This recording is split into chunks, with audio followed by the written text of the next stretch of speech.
Dr. Nachi Sinha is back with us today, talking about the next chapter in his book, and that chapter is the Price Right? Good afternoon.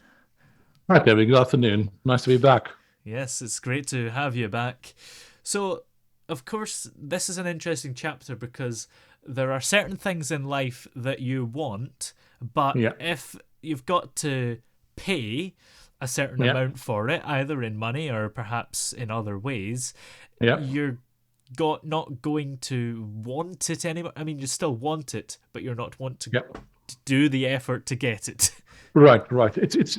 So here, I'll put it in a slightly easier, perhaps, way. Is that just because you like something doesn't mean it's good for you. It's one way of Mm. putting it. Or just because you like something doesn't mean it's a good deal, right? And for Mm. example, the mic you're using right now, obviously you like it. That's why you have it. Yeah. I mean, it's a nice red color. It kind of pops out. You can see it. So I can see why you like it. But imagine, like, you went to a shop and you saw the same kind of microphone and so on.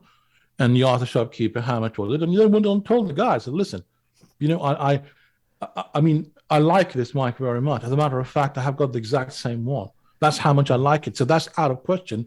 My ability to like it is not being debated here. I really love it. Yeah. So can I have that one too, please? The shopkeeper goes, of course, man, no problem. Here it is. And then you say, how much is that? And they go, well, £10,000. There you go. You go, whoa, man, whoa. I just told you I like it. So that's not out of question. But is it worth the price you're asking me to pay? And then the answer is no. And then you're going to walk away. But that doesn't mean you didn't like it. It's just Mm. that the price you've been asked to pay is too much.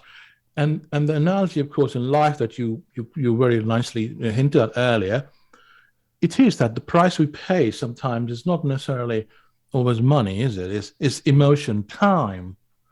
So how much of an emotion cost, how much of an emotional burden or price is a person to me, is a relationship to me? Yeah. Like you hear people say things like, well, that's how he is, that's how she is, and but you know what, I really like him and so on. And yet there's such a massive amount of price that I'm paying in my emotional abilities to be happy or to be in a good relationship, and I don't ask myself, is being with that person worth the price I'm paying? Yeah. And if we are able to ask ourselves that question, then the idea that I like or not becomes immaterial, because that's not even being discussed. We know you like it, Yeah. or being with somebody and we know you like the company or you think you're really nice, but is it worth the price? Mm. And there are certain people in life that Yeah. buy really expensive stuff, like maybe handbags or something, that are a ridiculous price, but they still do it. And why is Yeah. that? Because to them it's worth the price.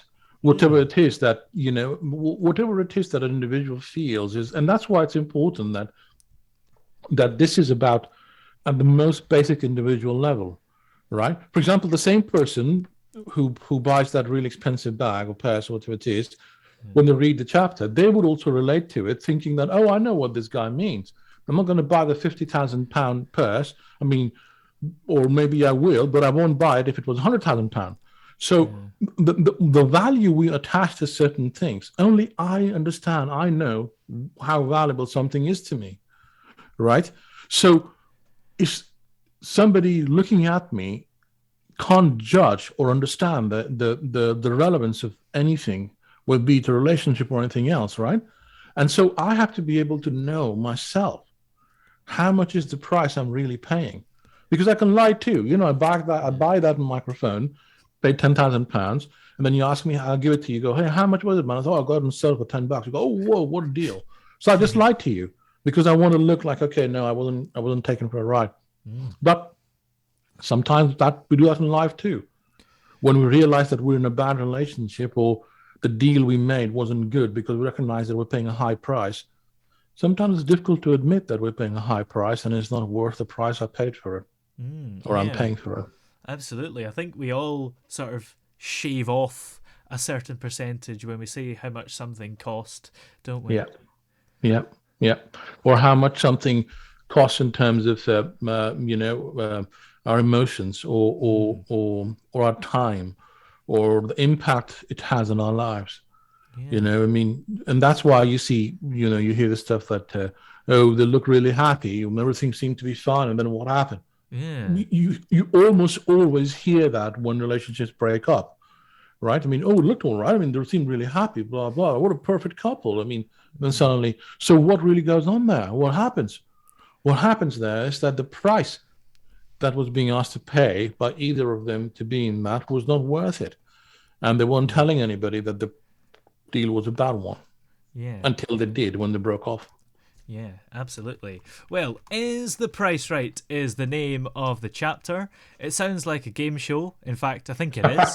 But it's the name of the chapter from Dr. Nachi Sinha's book, Empowered and Strong Navigating Safely Through the Storms of Life. And we'll have you on again next week to talk about the next chapter, Closed Doors Bitterness and Lost Opportunities.